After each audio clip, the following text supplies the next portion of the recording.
ప్రతి ప్రేమ జంట సీతారాములు కాకపోయినా వాళ్ళు గెలిపించడానికి మాత్రం నువ్వే ఉండాలి.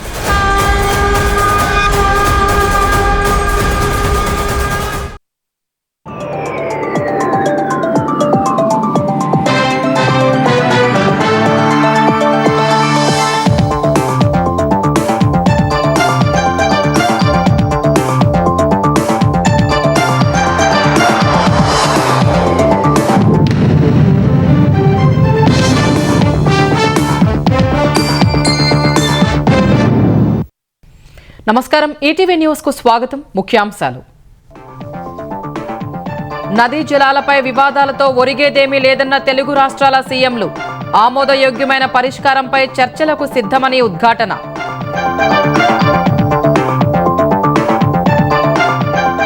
ఏపీ ఒక్క అడుగు ముందుకేస్తే 10 అడుగులు వేస్తానన్న రేవంత్. ఉమ్మడి రాష్ట్రంలో కృష్ణాపై ప్రతిపాదిత ప్రాజెక్టుకు అడ్డు చెప్పొద్దని విజ్ఞప్తి. ఏపీ ప్రయోజనాలపై రాజీ పడబోమన్న చంద్రబాబు. మిగులు నీటిని తెలంగాణ వాడుకోవచ్చని తూర్పుగోదావరి పర్యటనలో స్పష్టీకరణ.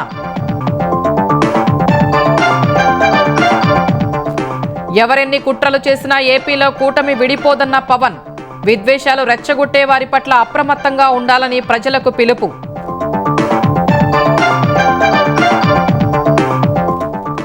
ఏడాదికి 2 లక్షల ఉద్యోగాల హామీ ఏమైందని తెలంగాణ సర్కారుకు బీఆర్ఎస్ ప్రశ్న. రాజకీయం కోసమే విమర్శిస్తున్నారన్న శ్రీధర్ బాబు. తిరుమల లడ్డూ కల్తీ నెయ్యి కేసులో కీలక పరిణామం. బోలేబాబా సహా 3 సంస్థల నుంచి లంచం తీసుకున్నట్టు అంగీకరించిన టీటీడీ అధికారి. ఐపాక్ సంస్థపై ఈడీ దాడుల్ని ఖండిస్తూ కోల్కతాలో మమత భారీ ర్యాలీ. ఢిల్లీలో అమిత్ షా ఇంటి వద్ద తృణమూల్ ఎంపీల నిరసన.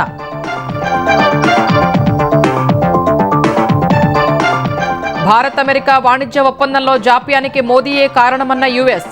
ఎలాంటి వాస్తవం లేదని స్పష్టం చేసిన విదేశాంగ శాఖ.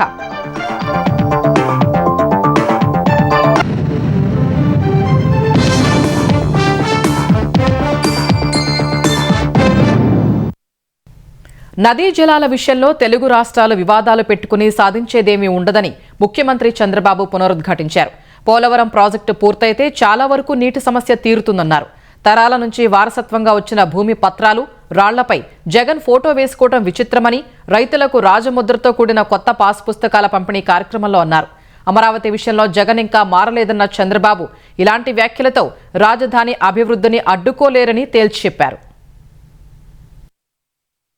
తూర్పుగోదావరి జిల్లా రాయవరంలో పర్యటించిన సీఎం చంద్రబాబు తొలుత వ్యవసాయ క్షేత్రంలో రైతులతో ముఖాముఖిలో పాల్గొన్నారు. తర్వాత రైతులకు కొత్త పట్టాదార్ పాస్ పుస్తకాలు పంపిణీ చేశారు. అనంతరం రాయవరం ప్రజావేదిక సభలో పాల్గొన్న చంద్రబాబు గత ప్రభుత్వ నేతలవి ప్రమాదకరమైన ఆలోచనలని, మీ భూమి మీ హక్కు ఎన్నికల ప్రచారంలోనే చెప్పానని గుర్తు చేశారు. రాజముద్ర వేసి పాస్బుక్లు ఇస్తామని హామీ ఇచ్చామని, దాన్ని ఇప్పుడు నెరవేర్చామని తెలిపారు. భూమికి సంబంధించి 29 అంశాలపై ఫిర్యాదులు వచ్చాయని, అన్నింటినీ పరిష్కరిస్తున్నామని చెప్పారు. 22A భూములపై వచ్చిన సమస్యలన్నీ పరిష్కరిస్తున్నామని తెలిపారు.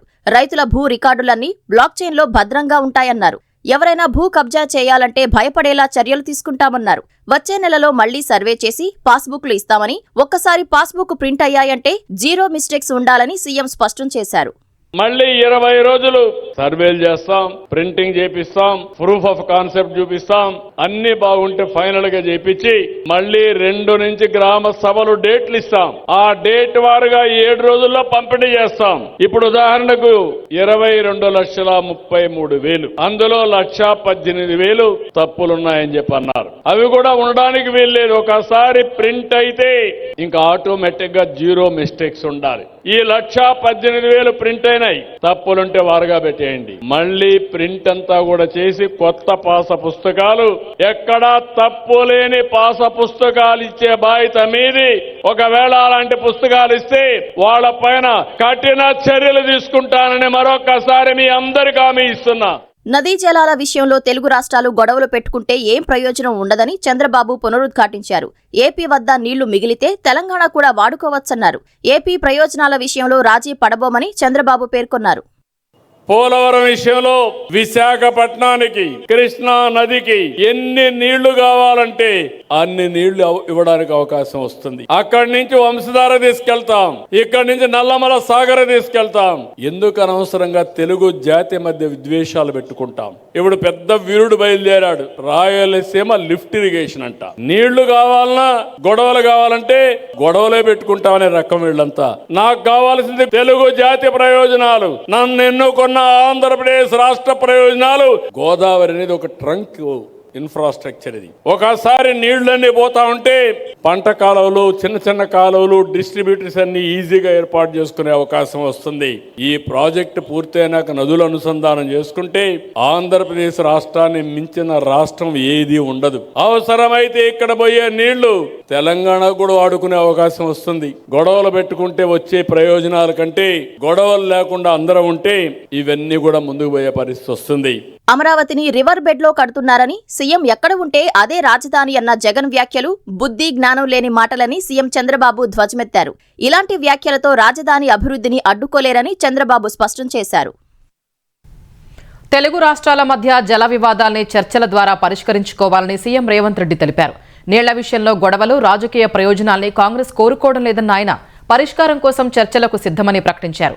తెలుగు రాష్ట్రాల మధ్య ఇచ్చిపుచ్చుకునే ధోరణి అవసరమన్న రేవంత్, జల వివాదాల శాశ్వత పరిష్కారానికి ఆంధ్రప్రదేశ్ ఒక్క అడుగు ముందుకేస్తే తాము 10 అడుగులు వేస్తామని ప్రకటించారు.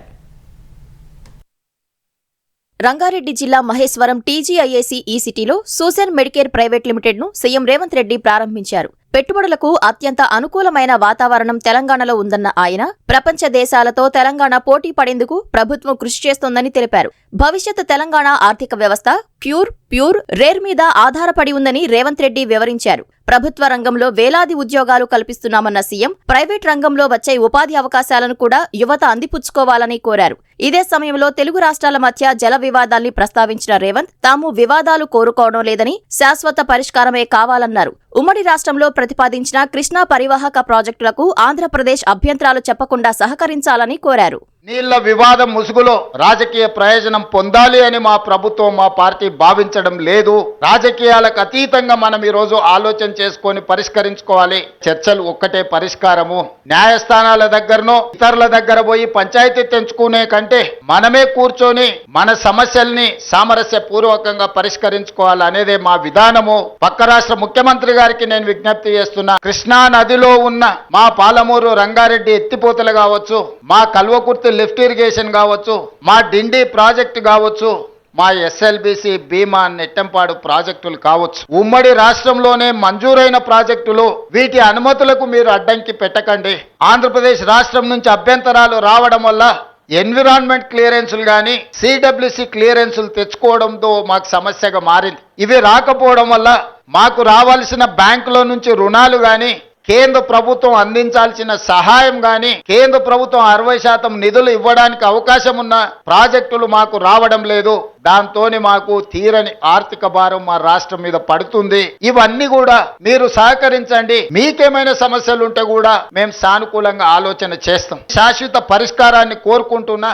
తెలుగు రాష్ట్రాలు పరస్పరం సహకరించుకుంటేనే అభివృద్ధి సాధ్యమవుతుందన్న రేవంత్, చర్చల ద్వారా సమస్యలు పరిష్కరించుకునేందుకు సిద్ధమని ప్రకటించారు. డేటా సెంటర్స్ ని ఇక్కడ పెట్టాలి అని అంటే విద్యుత్తుతో పాటు నీరు కూడా అవసరము అని. ఈ రోజు తెలంగాణ రాష్ట్రానికి పోర్టు లేదు. పోర్ట్ కనెక్టివిటీ ఉంటేనే మ్యానుఫ్యాక్చరింగ్ యూనిట్, ఇండస్ట్రీస్ వస్తాయి. దానికి అందుకే మచిలీపట్నం పోర్ట్ కి డైరెక్ట్ గా భారత్ ఫ్యూచర్ సిటీ నుంచి ఎక్స్ప్రెస్ హైవే విత్ రైల్వే కనెక్టివిటీతో ఈ రోజు కేంద్ర ప్రభుత్వం నుంచి మనం అనుమతులు అడిగినాం. ఇలాంటి అభివృద్ధి జరగాలంటే పక్క రాష్ట్రం సహకారం కూడా ఉండాలి. ఇప్పుడు అమరావతి అభివృద్ధి చెందాలంటే హైదరాబాద్ సహకారం ఉండాలి. నగరం అభివృద్ధి జరగాలంటే భవనాలు కడితే సరిపోదు. భవనాలలో వచ్చే పరిశ్రమలు, సాంకేతిక నైపుణ్యం ఉన్న సిబ్బంది కూడా అవసరం. వాళ్ళు హైదరాబాద్ నగరంలో ఉన్నారు. అందుకే 2 రాష్ట్రాలు ఇచ్చిపుచ్చుకునే ధోరణిలో ముందుకు వెళ్ళాలి. పక్క రాష్ట్రంతో తప్పకుండా చర్చలు కొనసాగుతాయి. సమస్యల్ని చర్చల ద్వారా శాశ్వతంగా పరిష్కరించాలని కోరుకుంటున్నాము. మీరు సానుకూలంగా ఒక అడుగు ముందుకు వేస్తే 10 అడుగులు ముందుకు వేసే తత్వం తెలంగాణ ప్రజలలో, తెలంగాణ రక్తంలో ఉన్నది. ఫ్యూచర్ సిటీని అద్భుతంగా తీర్చిదిద్దుతామని చెప్పిన రేవంత్ రెడ్డి, రైతులు అభివృద్ధికి సహకరించాలని కోరారు. గోదావరిపై సీతమ్మ బ్యారేజీ, సీతారామ సాగర్ ప్రాజెక్టులు పూర్తి చేసి ఉమ్మడి ఖమ్మం జిల్లాలో ప్రతి ఎకరాకు సాగునీరు ఇస్తామని తెలంగాణ సాగునీటి శాఖ మంత్రి ఉత్తమ్ కుమార్ రెడ్డి చెప్పారు. భద్రాద్రి జిల్లా అశ్వారావుపేటలోని వ్యవసాయ కళాశాలలో వ్యవసాయ మంత్రి తుమ్మల నాగేశ్వరరావుతో కలిసి వ్యవసాయ యాంత్రీకరణ పథకాన్ని ఉత్తమ్ ప్రారంభించారు. 14 ఏళ్ల క్రితం నిలిచిపోయిన వ్యవసాయ యాంత్రీకరణ పథకాన్ని పునః ప్రారంభించినట్లు మంత్రులు తెలిపారు. ప్రస్తుత ఆర్థిక సంవత్సరంలో 100 కోట్ల రూపాయల వ్యయంతో 1,31,000 మంది రైతులకు వ్యవసాయ యంత్ర పరికరాలు అందజేస్తామని తుమ్మల తెలిపారు. ఈ యంత్రాలపై 50% రాయితీ ఇవ్వనున్నట్లు వివరించారు. మరోవైపు బీఆర్ఎస్ 10 ఏళ్ల అసమర్థ పాలనతో అనేక ప్రాజెక్టులు ఆగిపోయాయని ఉత్తమ్ ఆరోపించారు. నాటి సీఎం కేసీఆర్ కృష్ణా, గోదావరి జలాల్లో వాటాలపై రాజీ పడ్డారని విమర్శించారు. కాంగ్రెస్ ప్రభుత్వం వచ్చిన తర్వాతే 2 నదుల్లో న్యాయమైన హక్కు కోసం పోరాడుతున్నట్టు ఉత్తమ్ వివరించారు. పోలవరం నల్లమల సాగర్ ప్రాజెక్టుకి ఆంధ్రప్రదేశ్ ప్రీ ఫీజిబిలిటీ రిపోర్ట్ ఇచ్చిండ్రు. దానికి కూడా మేము ఇన్ ప్రిన్సిపల్ కాన్సెంట్ ఇవ్వలేదు అని చెప్పి సెంట్రల్ వాటర్ కమిషన్, కేంద్ర ప్రభుత్వం మాకు లిఖిత పూర్వకంగా తెలియజేయడం జరిగింది. మన కాంగ్రెస్ ప్రభుత్వం వచ్చిన తర్వాతనే గోదావరి నదీ జలాలపై గాని, కృష్ణా నదీ జలాలపై గాని మనకి రావాల్సిన నీటి హక్కులపై అన్ని విధాలుగా పోరాటం చేసి సమర్థవంతంగా ముందుకు పోతున్న విషయాన్ని మనం చేస్తున్నాం. ఆనాడు కృష్ణా నదీ జలాలు ఆంధ్రప్రదేశ్ కి 66% వాటా, మనకు 34% వాటానే సరిపోతే అని చెప్పి ఆనాటి బీఆర్ఎస్ ప్రభుత్వం లిఖిత పూర్వకంగా 10 ఏళ్ల పాటిస్తే మేము వచ్చిన తర్వాత అది కరెక్ట్ కాదు, క్యాచ్మెంట్ ఏరియా, బేసిన్ పారామీటర్ తీసుకొని కృష్ణా నదీ జలాల్లో తెలంగాణ రాష్ట్రానికే 71% వాటా ఇవ్వాలని చెప్పి ట్రిబ్యునల్ లో గానీ ఇతర ఫోరంలో గానీ మేము పోరాటం చేస్తున్నాము.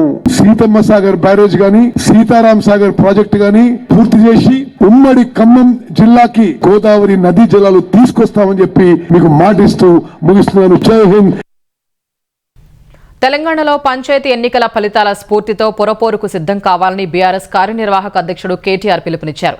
కాంగ్రెస్ కు వ్యతిరేకంగా ప్రజలు పంచాయతీ ఎన్నికల్లో ఓటు వేశారన్న ఆయన పల్లెలు, పట్టణాలకు అతీతంగా అందరూ బీఆర్ఎస్ వైపు చూస్తున్నారని అన్నారు.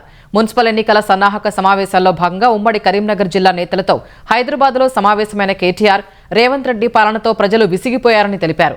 రానున్న మున్సిపల్ ఎన్నికల్లో కూడా కాంగ్రెస్ కు ఎదురుదెబ్బ తప్పదని స్పష్టం చేశారు. గత 24 నెలలుగా పట్టణాల్లో నెలకొన్న సమస్యల్ని ప్రజల ముందు ఉంచాలని పార్టీ నేతల్ని కోరారు. కాంగ్రెస్ పాలనలో పట్టణాల్లో ₹1 కూడా ఖర్చు చేయలేదని, మున్సిపాలిటీలు సమస్యలకు చిరునామాగా మారాయని మండిపడ్డారు. బీఆర్ఎస్ హయాంలో పట్టణ ప్రగతితో పురపాలికల రూపురేఖలు మారిపోయాయని, ప్రతి మున్సిపాలిటీని గ్రోత్ ఇంజిన్ గా తీర్చిదిద్దినట్లు పేర్కొన్నారు. నేతలకు దగ్గరివారు అని కాకుండా విధేయత, గెలుపు ప్రాతిపదికన అభ్యర్థుల ఎంపిక జరగాలని కేటీఆర్ స్పష్టం చేశారు. సెమీఫైనల్స్ లాంటి ఎన్నికల్లో మంచి ఫలితాలు సాధిస్తేనే అసెంబ్లీ ఎన్నికల్లో లాభిస్తుందని పేర్కొన్నారు. పిఠాపురంలో కులమతాల్ని రెచ్చగొట్టి గొడవలు సృష్టించాలని ప్రయత్నించే వారిని ఏరేస్తానని ఏపీ ఉప ముఖ్యమంత్రి పవన్ కళ్యాణ్ తీవ్రంగా హెచ్చరించారు. ఎవరెన్ని కుతంత్రాలు పన్నినా కూటమి విడిపోదని, ప్రజా సమస్యల పరిష్కారం, భద్రత విషయంలో సీఎం చంద్రబాబుకు తనకు పూర్తి అవగాహన ఉందని పవన్ తేల్చి చెప్పారు.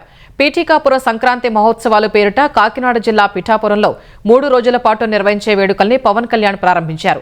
ఈ సందర్భంగా హరిదాసులు, బసవన్నలు, డప్పు వాయిద్యాలు, జానపద కళాకారులు ఆయనకు ఘన స్వాగతం పలికారు. గిరిజనులతో కలిసి పవన్ థింసా నృత్యం చేశారు. అనంతరం పిండి వంటలతో ఏర్పాటు చేసిన స్టాళ్లను పవన్ పరిశీలించారు. తర్వాత మాట్లాడిన పవన్ సంక్రాంతి సరదాల్ని కోడిపందాలు, జూదాలు, పేకాటికే పరిమితం చేయకుండా సంస్కృతి, సంప్రదాయాలు భవిష్యత్తు తరాలకు తెలిసేలా జరపాలన్నారు. తెలంగాణకు కూడా ఆంధ్ర ప్రాంత ప్రేమను తీసుకెళ్లాలన్నారు. ఇదే సమయంలో విద్వేషాలు రెచ్చగొట్టే వారి పట్ల జనం అప్రమత్తంగా ఉండాలని సూచించారు. ప్రపంచంలో ఏ నియోజకవర్గం ఇంకెక్కడా రాదు. ఇక్కడ కొబ్బరాకు పడ్డా కానీ పిఠాపురంలో చాలా దారుణం జరిగిపోయింది. ఒక స్కూల్లో 2 చిన్నపిల్లలు కొట్టుకున్నా దాన్ని మీరు గొడవ చేసేద్దాం అనుకుంటే నేను ఏం చెప్పను దానికి? అక్కడ వాళ్ళ సొంత బాబాయ్ గారిని చంపినా కానీ అది న్యూస్ కాదు. మీరు గొడవ పెట్టుకోవాలనుకుంటే నేను సంసిద్ధంగా ఉన్నాను, ఎప్పుడైనా గొడవ పెట్టుకున్నాను. మతం పేరుతో కానీ, కులం పేరుతో కానీ, వర్గాల పేరు మీద కానీ గొడవలు తీసుకొచ్చే వాళ్ళని మటుకు మీరు వారికి బాధ్యతను తెలియచేయాలి. మీరు పిఠాపురంకు వచ్చి గొడవలు పెడతా ఉంటే నేను ఇక్కడ కూర్చొని మొత్తం ఏరేస్తాను, అందరిని గుర్తుపెట్టుకోండి. అక్కడ దాకా తీసుకురావాలి. నేను వ్యవస్థని బలోపేతం చేయడానికి వచ్చాను. నాయకుడు అవసరం లేకుండా పనులు జరిగిపోవాలి సింగపూర్ లాగా. అది కదా అభివృద్ధి అంటే.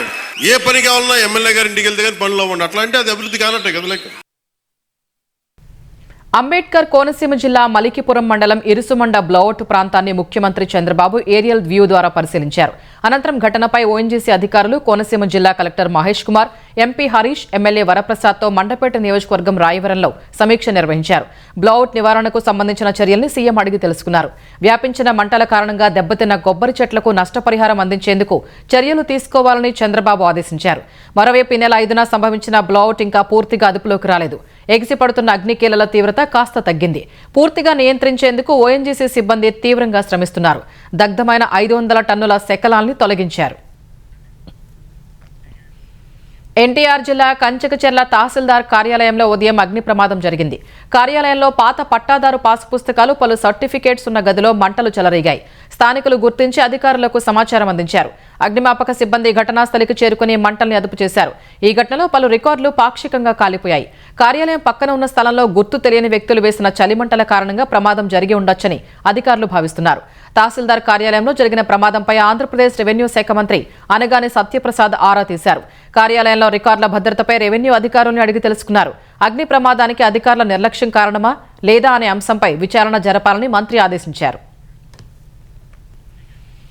హైపర్సోనిక్ క్షిపణుల అభివృద్ధిలో రక్షణ పరిశోధన అభివృద్ధి ల్యాబొరేటరీ DRDL మరో మైలురాయిని చేరింది.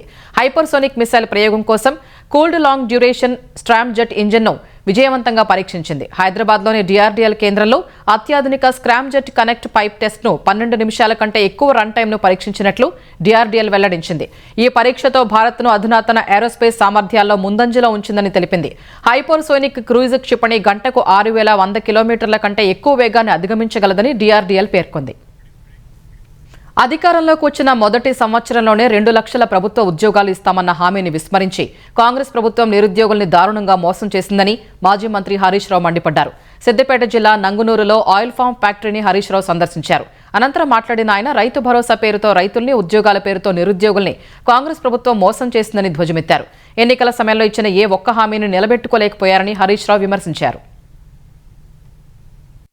ఇప్పుడు నిన్న మొన్న దిల్సుఖ్ నగర్ లో పిల్లలు పాపం ఏమైనాయి మా 2 లక్షల ఉద్యోగాలు, ఏమైంది మా జాబ్ క్యాలెండర్ అని అడిగితే వాళ్ళ ఈపులన్నీ వాయగొట్టేసి నేను రేవంత్ రెడ్డి డిమాండ్ చేస్తున్నా, అశోక్ నగర్ సెంట్రల్ లైబ్రరీ దాకా పోయి నీ జాబ్ క్యాలెండర్ సంగతి ఏందో, నీ నిరుద్యోగ భృతి ఏందో, ఆడపిల్లల స్కూటీలు ఏందో, నీ 2 లక్షల ఉద్యోగాల కథ ఏందో చెప్పు. 1000 మంది పోలీసులను పెట్టుకొని సినిమా టాకీస్ ఇనాగ్రేషన్ చేస్తావు ముఖ్యమంత్రికి నిజంగా నిరుద్యోగ యువతకు న్యాయం చేసిన నమ్మకం ఉంటే Ashok Nagar central library visit చేయి. లేదంటే తోక ముడుచుకొని పారిపోతే నువ్వు నిరుద్యోగ యువతను మోసం చేసినట్టుగా భావించాల్సి ఉంటుంది. అసెంబ్లీలో ఉద్యోగాల కల్పనపై తాను చేసిన ప్రకటనను బీఆర్ఎస్ నాయకులు తప్పుదోవ పట్టించేలా ప్రచారం చేస్తున్నారని తెలంగాణ పరిశ్రమల శాఖ మంత్రి శ్రీధర్ బాబు ఆక్షేపించారు. ప్రభుత్వ రంగంలోనే కాకుండా ప్రైవేటు రంగంలోనూ ఉద్యోగాలు కల్పిస్తామని చెప్పడమే తన ఉద్దేశమని ఆయన స్పష్టం చేశారు. జాబ్ క్యాలెండర్ ప్రకారం ప్రభుత్వ ఉద్యోగాల భర్తీ చేపడతామన్న మంత్రి నిరుద్యోగ యువతను రెచ్చగొట్టేలా బీఆర్ఎస్ నాయకులు రాజకీయం చేస్తున్నారని విమర్శించారు. టీఆర్ఎస్ పార్టీకి సంబంధించిన సోదరులు నిరుద్యోగ యువత గురించి, ఉద్యోగాల గురించి మాట్లాడుతున్నారంటే దయ్యాలు వేదాలు పలికినట్టున్నాయి. వారు పనిచేయరు, పనిచేసే వారికి నీరుగార్చే ప్రయత్నం కూడా చేస్తూ ఉన్నారు. మొట్టమొదటిసారి తెలంగాణ రాష్ట్రం ఏర్పడిన తర్వాత దాదాపు 70,000 ప్రభుత్వ ఉద్యోగాలు ఇచ్చిన ఘనత మా కాంగ్రెస్ పార్టీ ప్రభుత్వానికి. మేము జాబ్ క్యాలెండర్ రిలీజ్ చేయమని చెప్పలేదు, ప్రభుత్వ ఉద్యోగాలు కల్పించమని చెప్పలేదు. అభూత కల్పన చేస్తూ రాజకీయాన్ని పరంగా ఉపయోగించుకోవాలి నిరుద్యోగ యువత నేను ఆలోచన చేస్తూ ఉన్న వారికి గట్టిగా నిరుద్యోగ యువకులందరూ కూడా జవాబు చెప్పాల్సిన అవసరం ఉందని మేము వారిని కోరుతా ఉన్నాం. నిరుద్యోగ యువకులు ఏ రోజు ఏ పరీక్షలు వస్తాయని వేచి చూస్తున్న వారికి కూడా తప్పకుండా ఒక జాబ్ క్యాలెండర్ పెట్టి ఉద్యోగ అవకాశాలు కల్పించే కార్యక్రమం చేస్తాం. తెలంగాణ ప్రభుత్వానికి విశ్వవిద్యాలయాల భూములు లాక్కోవడం అలవాటుగా మారిందని బీఆర్ఎస్ కార్యనిర్వాహక అధ్యక్షుడు కేటీఆర్ ఆరోపించారు. ఉర్దూ విశ్వవిద్యాలయ భూములకు సంబంధించి ప్రభుత్వ నోటీసుల నేపథ్యంలో వర్సిటీ విద్యార్థులు కేటీఆర్తో చర్చించారు. నోటీసుల ద్వారా ప్రభుత్వం వర్సిటీలో 50 ఎకరాలు తీసుకునే ప్రయత్నం చేస్తోందని మండిపడిన KTR Indian School of Business లోనూ 100 ఎకరాలు తీసుకునేందుకు యత్నిస్తోందని విమర్శించారు. హైదరాబాద్ సెంట్రల్ వర్సిటీలోనూ ఇదే తరహా భూదందాకు ప్రయత్నిస్తే సుప్రీంకోర్టు అడ్డుకుందని పేర్కొన్నారు. ఈ విషయంలో కేంద్ర ప్రభుత్వ వైఖరిపైన విమర్శలు గుప్పించిన కేటీఆర్ తెలంగాణలో కాంగ్రెస్ ప్రభుత్వం 10,000 కోట్ల కుంభకోణానికి పాల్పడితే కేంద్రంలో బీజేపీ ప్రభుత్వం వత్తాసు పలుకుతోందని ఆరోపించారు. ఈ కాంగ్రెస్ ప్రభుత్వం ఎట్లా ఉందంటే సీరియల్ స్నాచర్ వీల్. ఇది మొదటిది కాదు, ప్రభుత్వ భూమి వీళ్ళు లాక్కునే ప్రయత్నం చేస్తున్నది. వ్యవసాయ విశ్వవిద్యాలయం నుంచి 100 ఎకరాలు తీసుకొని అక్కడ హైకోర్టు కడతామని చెప్పి ఆనాడు కూడా స్వాధీనం చేసుకున్నారు. ఆ తర్వాత హైదరాబాద్ సెంట్రల్ యూనివర్సిటీలో కూడా ఇదే రకమైన రియల్ ఎస్టేట్ దందా, మరి యూనివర్సిటీ భూమిని కూడా తీసుకునే ప్రయత్నం చేస్తే చివరికి సుప్రీంకోర్టు చీఫ్ జస్టిస్ సువోమోటోగా ఆయన తీసుకొని ఆదేశాలు ఇచ్చేదాకా వీళ్ళు ఇక్కడ రాష్ట్ర ప్రభుత్వం పట్టించుకోలేదు, కేంద్ర ప్రభుత్వం కూడా పట్టించుకోలేదు. సుప్రీంకోర్టు ఇన్వాల్వ్ అయ్యి ఒక సెంట్రల్ ఎంపవర్డ్ కమిటీని వేసింది. ఆ కమిటీ చెప్పింది స్పష్టంగా 10,000 కోట్ల కుంభకోణం ఇందులో జరిగింది, దీన్ని విచారించండి అని కేంద్ర ప్రభుత్వానికి సిఫారసు చేసింది. ఇంతవరకు కేంద్ర ప్రభుత్వం ఎలాంటి చర్య కూడా తీసుకోలేదు. ఒకవేళ హైదరాబాద్ సెంట్రల్ యూనివర్సిటీలో కనుక కేంద్ర ప్రభుత్వం గట్టిగా యాక్ట్ చేసి ఉంటే రాష్ట్ర ప్రభుత్వం ఈరోజు ఈ దాష్టీకానికి ఒడిగట్టే పరిస్థితి ఉండేది కాదు. కరీంనగర్లో 50 పడకల ఆయుష్ ఆసుపత్రి ఏర్పాటుకు తెలంగాణ ప్రభుత్వం పచ్చజెండా ఊపింది. 15 కోట్లతో ఇంటిగ్రేటెడ్ ఆసుపత్రి నిర్మాణానికి ఆమోదముద్ర వేసిన ప్రభుత్వం ఇందుకోసం 7.5 కోట్లను విడుదల చేస్తూ ఉత్తర్వులు జారీ చేసింది. ఆసుపత్రి నిర్మాణానికి అవసరమైన ఎకరం స్థలాన్ని తక్షణం కేటాయించాలని కరీంనగర్ కలెక్టర్కు ఆదేశాలిచ్చింది. ప్రస్తుతం జిల్లాలో డిస్పెన్సరీలకే ఆయుష్ సేవలు పరిమితం కాగా ఈ 50 పడకల ఆసుపత్రి అందుబాటులోకి వస్తే ఓపీ సేవలు అందించే అవకాశం ఉంటుంది. ప్రజలకు ఆధునిక వైద్యంతో పాటు సంప్రదాయ వైద్యాన్ని చేరువ చేసేందుకే ఆయుష్ ఆసుపత్రిని మంజూరు చేసినట్లు వైద్యారోగ్య శాఖ మంత్రి దామోదర రాజనరసింహ పేర్కొన్నారు. తిరుమల లడ్డు కల్తీ నెయ్యి కేసులో కీలక పరిణామం చోటు చేసుకుంది. A34 విజయభాస్కర్ రెడ్డి ముందస్తు బెయిల్ పిటిషన్ను నెల్లూరు ఏసీబీ కోర్టు కొట్టివేసింది. సిట్ తరపున వాదనలు వినిపించిన అసిస్టెంట్ పీపీ జయశేఖర్ విజయభాస్కర్ రెడ్డి చేసిన అక్రమాల్ని కోర్టులో వివరించారు. నెయ్యి సరఫరా చేస్తున్న కంపెనీల పనితీరు బాగా లేకపోయినా అనుకూలంగా రిపోర్టు ఇచ్చారని తెలిపారు. 2023లో బోలేబాబా కంపెనీ నుంచి 75 లక్షల రూపాయల లంచం, ప్రీమియర్ కంపెనీ నుంచి 8 లక్షలు, అల్ఫ్రా డైరీ కంపెనీ నుంచి 8 గ్రాముల బంగారం లంచంగా తీసుకున్నారని కోర్టులో వాదనలు వినిపించారు. లంచం నగదును హవాలా రూపంలో తీసుకున్నట్లు సిట్ గుర్తించిందని తెలిపారు. 2019-2024 వరకు విజయభాస్కర్ రెడ్డి ఇచ్చిన నివేదికతో టీటీడీకి 118 కోట్ల రూపాయల నష్టం వాటిల్లిందని చెప్పారు. లంచం తీసుకున్నట్లు సిట్ విచారణలో విజయభాస్కర్ రెడ్డి అంగీకరించారని వెల్లడించారు. విజయభాస్కర్ రెడ్డి నుంచి 34 లక్షల రూపాయలు సిట్ సీజ్ చేసిందని తెలిపారు. అసిస్టెంట్ పీపీ వాదనలతో ఏకీభవించిన నెల్లూరు ఏసీబీ కోర్టు బెయిల్ పిటిషన్ను కొట్టేసింది. తిరుమల తిరుపతి దేవస్థానం బోర్డు సభ్యత్వానికి రాజీనామా చేస్తున్నట్లు మాజీ ఎమ్మెల్సీ జంగా కృష్ణమూర్తి ప్రకటించారు. ఈ మేరకు ముఖ్యమంత్రి చంద్రబాబు, టీటీడీ చైర్మన్ బీఆర్ నాయుడుకు ఆయన లేఖలు పంపారు. 2 రోజులుగా మీడియాలో వస్తున్న కథనాలు తనను మనస్తాపానికి గురిచేశాయని లేఖలో పేర్కొన్నారు. తనను సంప్రదించకుండా, వివరణ కోరకుండా వ్యక్తిగత హననానికి పాల్పడేలా వచ్చిన కథనాల వల్ల కలత చెందినట్లు వెల్లడించారు. సంక్రాంతి పండుగ కోసం ముందుగానే సొంతూళ్లకు వెళుతున్న ప్రయాణికులతో హైదరాబాద్లో బస్టాండ్లు, రైల్వే స్టేషన్లు రద్దీగా మారాయి. పండుగకు ముందుగానే వరుస సెలవులు రావడంతో స్వస్థలాలకు వెళుతున్న ప్రయాణికులతో MGBS, JBS, Kukatpally, Miyapur, Mehdipatnam, AS Rao Nagar, Dilsukh Nagar, LB Nagar, Uppal తదితర ప్రాంతాలు కిటకిటలాడుతున్నాయి. పండుగ రద్దీని దృష్టిలో పెట్టుకుని ప్రభుత్వం ప్రత్యేక బస్సులు ఏర్పాటు చేసింది. అటు సొంతూళ్లకు బయలుదేరిన వారితో సికింద్రాబాద్ రైల్వే స్టేషన్ రద్దీగా మారింది. మరోవైపు స్వస్థలాలకు సొంత వాహనాల్లో వెళుతున్న వారితో హైదరాబాద్, విజయవాడ జాతీయ రహదారిపై రద్దీ నెలకొంది. పంతంగి టోల్ ప్లాజా వద్ద వాహనాలు బారులు తీరాయి. పోలీసులు వాహనాల రద్దీని క్రమబద్దీకరిస్తున్నారు. భారత్, అమెరికా మధ్య వాణిజ్య ఒప్పందం కార్యరూపం దాల్చకపోవడానికి ప్రధాని నరేంద్ర మోదీయే కారణమని యుఎస్ వాణిజ్య మంత్రి హోవార్డ్ లుట్నిక్ ఆరోపించారు. ఇరు దేశాల మధ్య వాణిజ్య ఒప్పందం జరగకపోవడానికి విధానపరమైన అడ్డంకులు కారణం కాదన్నారు. ఓ పాడ్కాస్ట్లో మాట్లాడిన లుట్నిక్ తమ అధ్యక్షుడు డొనాల్డ్ ట్రంప్తో మోదీ నేరుగా మాట్లాడేందుకు నిరాకరించడమే ఒప్పందంలో జాప్యానికి కారణమని లుట్నిక్ చెప్పారు. తాము ఇండోనేషియా, ఫిలిప్పీన్స్, వియత్నాంతో వాణిజ్య ఒప్పందాలు చేసుకున్నట్లు గుర్తు చేశారు. బ్రిటన్తో ఒప్పందంపై చర్చలు కొలిక్కి వస్తున్న సమయంలో ఆ దేశ ప్రధాని కీర్ స్టార్మర్ ట్రంప్నకు ఫోన్ చేసి మాట్లాడారన్న లుట్నిక్ అదే రోజు ఒప్పందం ఖరారైందన్నారు. ప్రధాని మోదీ అప్పుడు ఫోన్ చేయనప్పటికీ ఇంకా అవకాశం ఉందని లుట్నిక్ చెప్పగా ఆయన వ్యాఖ్యల్ని కేంద్రం ఖండించింది. చర్చలకు సంబంధించి ఆయన వ్యాఖ్యల్లో వాస్తవం లేదని తెలిపింది. 2025 ఫిబ్రవరి నుంచి వాణిజ్య ఒప్పందం చేసుకోవడానికి ఇరు దేశాలు కట్టుబడి ఉన్నాయని విదేశాంగ శాఖ వెల్లడించింది. గతేడాదిలో ట్రంప్, మోదీ 8 సార్లు ఫోన్లో మాట్లాడుకున్నట్లు విదేశాంగ శాఖ అధికార ప్రతినిధి రణధీర్ జైస్వాల్ తెలిపారు. కోల్కతాలోని ఐపాక్ కార్యాలయంపై ఎన్ఫోర్స్మెంట్ డైరెక్టరేట్ ఈడీ దాడులను నిరసిస్తూ కోల్కతా, ఢిల్లీలో తృణమూల్ నేతలు ఆందోళనలు చేపట్టారు. కోల్కతాలో బంగాల్ సీఎం మమతా బెనర్జీ భారీ ర్యాలీ చేపట్టారు. ఈ ర్యాలీలో పలువురు టీఎంసీ నేతలు, వందలాది మంది కార్యకర్తలు, అభిమానులు పాల్గొన్నారు. ఈ వివాదంపై దాఖలైన వివిధ పిటిషన్లపై కలకత్తా హైకోర్టులో విచారణ జరుగుతుండగానే ఈ ర్యాలీ జరిగింది. అటు కోర్టు ప్రాంగణంలో రద్దీ కారణంగా జస్టిస్ సౌరభ్ ఘోష్ విచారణ మధ్యలోంచి వెళ్లిపోయారు. తదుపరి విచారణ వచ్చే బుధవారానికి వాయిదా వేశారు. మరోవైపు సీఎం ఫిర్యాదు మేరకు ఈడీపై కోల్కతా పోలీసులు ఎఫ్ఐఆర్ నమోదు చేశారు. దేశ రాజధాని ఢిల్లీలో టీఎంసీ ఎంపీలు కేంద్ర హోంమంత్రి అమిత్ షా కార్యాలయం వద్ద ఆందోళనకు దిగారు. ఈ నిరసనలో పాల్గొన్న డెరెక్ ఓబ్రెయిన్, మహువా మొయిత్రా, ఇతర ఎంపీలు బంగాల్ అసెంబ్లీ ఎన్నికల్లో గెలవడం కోసమే కేంద్రం తప్పుడు పద్ధతిలో ఈడీతో దాడులు చేయిస్తోందని ఆక్షేపించారు. ఈ తరహా చర్యలతో బీజేపీ ఎన్నికల్లో గెలవలేదన్నారు. తర్వాత అక్కడకు చేరుకున్న పోలీసులు ఎంపీల్ని పార్లమెంటు స్ట్రీట్ పోలీస్ స్టేషన్కు తరలించారు. అమెరికా టారిఫ్లు పెంచుతోందనే భయాలు దేశీయ స్టాక్ మార్కెట్లను వెంటాడుతూనే ఉన్నాయి. భౌగోళిక రాజకీయ పరిస్థితులు ఉద్రిక్తంగా మారిన నేపథ్యంలో వరుసగా 5 సెషన్లో నష్టాలు చవిచూశాయి. గత సెషన్లో 780 పాయింట్లు తగ్గిన సెన్సెక్స్ ఇవాళ మరో 605 పాయింట్లు పతనమైంది. ఉదయం 84,022 పాయింట్ల వద్ద బీఎస్సీ సూచీ ప్రారంభమైంది. మొదట్లో కొనుగోళ్ల మద్దతుతో 84,406 పాయింట్ల గరిష్ట స్థాయి నమోదు చేసింది. తర్వాత విపరీతమైన అమ్మకాల ఒత్తిడిని ఎదుర్కొన్న సెన్సెక్స్ ఒక దశలో 83,402 పాయింట్ల కనిష్ట స్థాయికి పడిపోయింది. చివరకు 83,576 పాయింట్ల వద్ద స్థిరపడింది. జాతీయ స్టాక్ ఎక్స్చేంజ్ సూచీ నిఫ్టీ 193 పాయింట్లు తగ్గి 25,683 వద్ద ముగిసింది.